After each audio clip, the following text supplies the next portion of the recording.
Hey guys, today is part 2 of how to write from a Christian perspective. Last time I gave you guys 3 techniques to use when you're writing Christian fiction. And if you missed that video, you could click the link right up here. Today, I'm going to give you 4 more tips for including your faith in your fiction.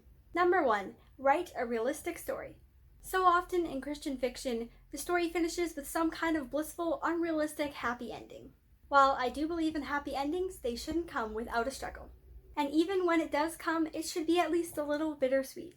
Make sure that your story accurately portrays the Christian life and that your main character goes through plenty of trials before reaching the end. Number 2, write realistic characters. Another common thing in Christian fiction is unrealistic characters. The characters who are believers are sometimes portrayed as perfect human beings, while the unsaved characters are always the bad guys.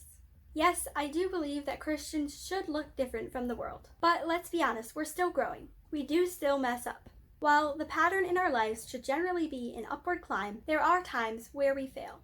On the other hand, sometimes unsaved people do good things, even though God sees those things as filthy rags. So while there should be a distinction between the saved and unsaved characters, make sure that you're also being realistic. Number 3, use foreshadowing.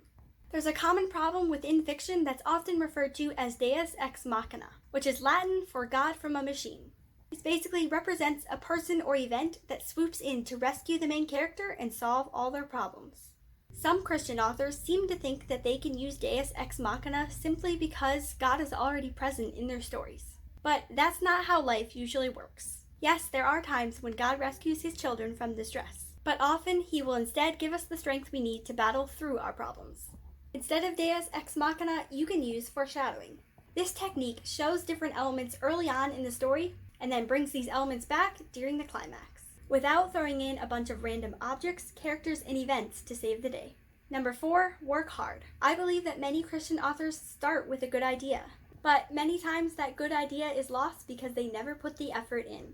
Whether you're a skilled or unskilled writer, you should always be learning and growing. Do research, read good books, take advice, keep writing, and above all, seek to glorify God. There will never be a perfect book outside of the Bible, but God wants us to do the best we can in what He's called us to do.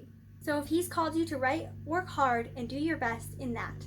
Check out my blog in the description below to learn more about Christian writing, and subscribe to this channel to stay updated. Bye!